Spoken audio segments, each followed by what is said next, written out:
are back again. Welcome to Mad Science Films, the movie channel where we celebrate. Yeah, where we celebrate those forgotten gems of genre cinema, and we beg our friendly boutique Blu Ray labels to put them out on beautiful discs where they deserve the love that they do. My name is James Plumb, filmmaker and sexual astronaut, and this week, as ever, I'm joined by my iridescent co-host. James Morrissey, another filmmaker and failed sexual astronaut. That is my new nickname every week. Not allowed. No. Unless you can find me one, people of the interweb. Do your homework, Jim. Do some... What? What? You gotta find me a nickname. I don't know. Should not be given to you a nickname, or do you Okay, name that's true. All right, fine. Do you give your own nickname, sexual astronaut, James? Well, you know what? You did actually have a nickname, but you didn't like it, did you? When we were shooting motion pictures. Oh, okay. So I use that one. Fine. You go on then. I'll do it again. Hi, I'm James Morrissey, filmmaker, aka Angry Jim. James Angry Jim Morrissey. Morrissey, yes. We'll stick with that. We're doing the little titles down below as well. Yeah, sure. I'll drop in Angry like Jim. Like a mean face. Yeah. Don't do anything editing wise with that image there, Jim. Okay. Promise me, yeah. Okay.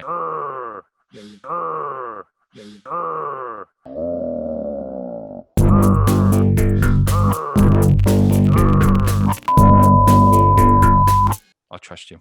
Yeah, sure. So this week's pick. Yep. Jimmy M's pick. What we got, Jim? Yes, this is Sorority House Massacre Deuce, number 2. I'll read the little synopsis for you now. 5 college women buy their old Hochstepper place for their new sorority house.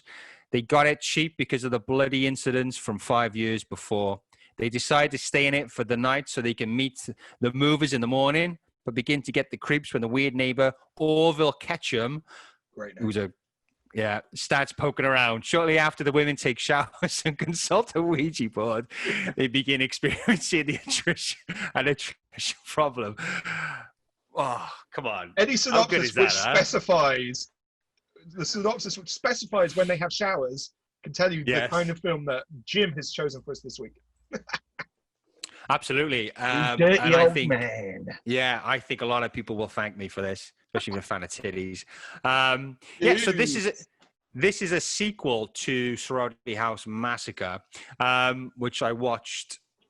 I think I've seen it a while ago, but I rewatched it. Now, the first one, similar kind of storyline, all right? But it's more like telekinesis. The final girl, she kind of has this link with this murderer who killed his family years before. So it almost plays like a Freddy Krueger kind of film because she kind of sees him in her dreams, and there's a lot of weird high school dream sequences and knives coming out of things and blood dripping and all that. Why didn't you pick Why didn't you pick that one, Jim? Because I think that's being released everywhere. That's a popular release. So unfortunately, yeah. I'm not sure. Yeah, I might have to it's on Amazon Prime. Yeah, so dig that out. So it was quite a cheesy 80s, it was a bit glossy, a bit kind of tongue-in-cheek at times as well. Boobs, yeah, of course. But yeah, a real good attempt to kind of make it a creepy kind of different kind of slasher with this telekinesis and kind of dream sequences and stuff like that. So that's the film we're not talking about. Yeah. Unfortunately not. This is the sequel.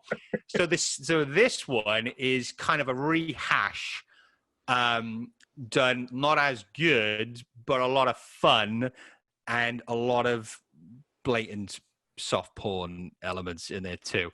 But again, I did dig it. I thought it wasn't scary. All right. There was some good blood splatter, some good gore, some good kill scenes. Okay. Again, nothing, but it was just good old fashioned, we're taking a piss, fun. And I will say Orville Ketchum is one of the best characters I've seen in a horror film. That's where we agree, Jim. That's where we agree. He made that movie for me. I think that's what I really... Yeah, almost in my head, it is an Orville Ketchum film. Yeah. Do you know what I mean? It's kind of it reminds me of... what's that one where the hillbillies, they're perceived to be the killers, but they're not? Oh, Tucker and Dale. Tucker and Dale, very much kind of that kind of thing going on. Tucker and Dale. Actually, I should put that on my recommendations. But anyway, so Jim, what do you think? Yes, that was a motion picture. Yeah, I mean, okay, I'm gonna, because I'm a positive guy. I don't watch movies to hate them. I'm not the kind of guy who'll sit down and feel. I don't do what people call hate watching. So I watched this film and I found lots I did enjoy about it. It's shot on film. It's got that attitude of, I've got 5 girls in a house. Let's make a movie, guys. Yeah. Which, you know, some of the best slashes, that's all they need to be.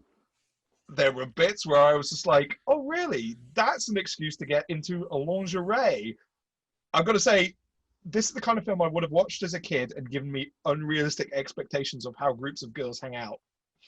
Yeah, definitely. You know, what a disappointing world to watch that, believe that was the truth. And then you become an adult and you're like, wait, groups of women don't just sit around in their skimpiest lingerie talking to each other? Well, okay. Groups of straight women. Yes. But, you know. So, yeah, I mean, as I said, there was a point in the film where I will say, we're not going to do spoilers, yeah? We'll stay spoiler-free. Yeah. I'll say there's a twist. And you know what? The twist got me. Because up until that point, I was just like, well, so far, film, you've only introduced one possible killer, and so it's obviously him. And so when it wasn't him, that's as much of a spoiler as I'm going to give. I was just like, fair play. Well done, film. Yeah. Did not see that coming.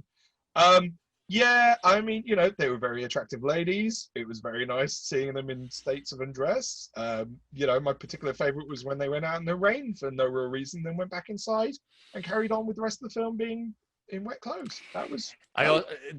He clearly, just Jim Wynorski, he clearly enjoyed a few shots because there was the same shot repeated. It was a low angle of a staircase going up, and multiple times in their lingerie made them go up the stairs. It's just blatantly ass shots, which is just. What I will say, I think he's blatant though. I think he understands what he's doing, and he's absolutely he's just like which will come on to one of my recommendations later. Yes. What I will say is, holy shit, that film is padded. I mean, there's 30 minutes of film, and so they add this detective subplot, which is fucking pointless. Yeah, yeah. They have clips, not from the earlier film, but from a completely different franchise to pad out the film. So they have clips from Slumber Massacre Party, which was a different series of films, also released by Roger Corman. So you've kind of got to go, well done, guys. You didn't even borrow from the first film, you know, you completely and they repurposed it. So they were talking about again, it's, you know, a group of friends, but this time they were saying it's his wife and his daughters, and it's like, no, I've seen Slumber Party Massacre, guys. That's not what that is. And yet this random just padding of the film all the way through. So if you take all of that unnecessary stuff out, you've actually got quite an effective 30 minutes of sorority girls in a house in peril. Which, with a great twist. So I'll give it that. I like Slumber Party Massacre, so watching clips of that, sure, okay. It just reminded me of a better film, but yeah, okay. It definitely is not the best of this kind, because there's a few of these kind of films, isn't there, out there? But again, it was just fun. It was just a fun film. Did you see the twist coming, or did the twist actually? No, I didn't actually. No, I didn't. I didn't see the twist coming. So that, like you said, that was a nice little surprise. So there was a somewhat attempt to deliver a decent ending and have a good story overall. And there was a good amount of humor. There was a good amount of humor in the film, mostly based around Orville Peck. Which I think goes through the film is I think that was genius. I think if they made it slightly more from his point of view, it would have been a bit funnier, but then again, you might have lost that kind of whole character and whatever else. But I really enjoyed that. That was really funny. And then towards the end, it just kept getting a bit ridiculous, but fuck it, it was brilliant to watch, you know? Yeah, it's supposed to be good fun. Yeah. No, but it is one of those. It is just one of those good time films you put on. You know, people around, just watch something ridiculous. Yeah. Get a few slices of pizza and a few beers, and you just throw it on. And I think that's what it was meant to be, and that's what it is. And I think fair play. You know, he's delivered on that. So yeah. I mean, again, it's not a very layered film. It's not much depth there, is it, with the characters or the plots or whatever else? But Yeah, but it was a decent looking film actually. Yeah. I mean, you could tell it was low budget, but what they had and what they shot it with, it was well lit, good camera angles, all of that kind of stuff. Well, the DPs, there was 2 DPs, and the one Jürgen Born, I think his name is. He worked on Return of the Dead 3. Okay. And Society, so all Brian Usner.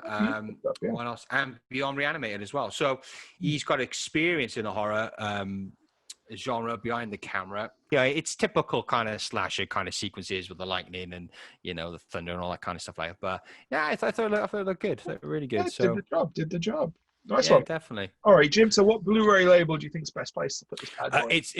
It screamed 88 films to me, and they've got a nice selection of slashers on there too. They've got their slasher collection. Yeah, definitely. I think it'll fit nice in there. There's a few. Arrow could do it again. They got a number on it. Vinegar Syndrome as well. They got a nice selection of slashers and stuff like that. They got also.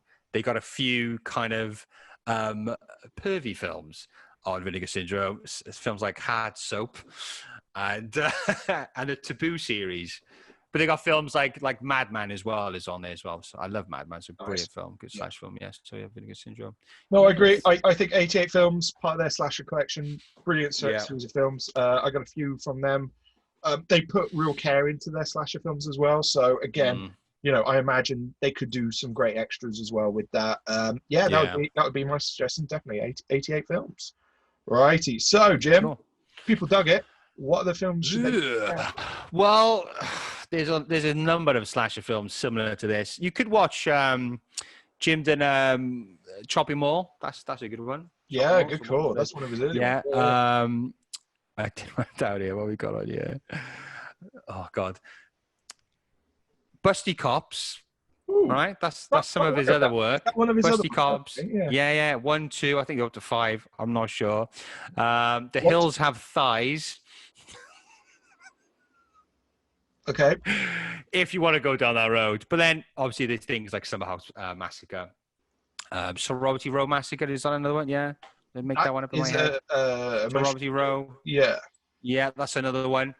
Final Exam. There's a number of slashers. Yeah, definitely some films like that for sure. Okay, I'm gonna go with. So if you dug that, I think check out some of his other stuff. Sorority Babes and Slime Ballerama. That's quite a fun one. 976 Evil 2. Yes. Yeah, that's just one I happen to have watched recently as well. So who knew? I've seen so many Jim Wynorski films. The other one, which was on US Netflix when I first saw it, because I was a bit naughty with the old VPN, was Popatopolis. So the documentary about Jim Wynorski. Yeah, I did see that popped up. Have you seen it? I've not seen it. I was doing a bit of research and it come up, and I read up on it. So yeah, definitely worth a watch. Interesting, just in terms of where his career is now, and he's very much gone into his fetishes. So he deeply. I would say, from an outside point of view, he cares less about making an overall good film, and he's more specific about the titties. Yes, one part of the female form, or 2 parts, I should say, of the female form.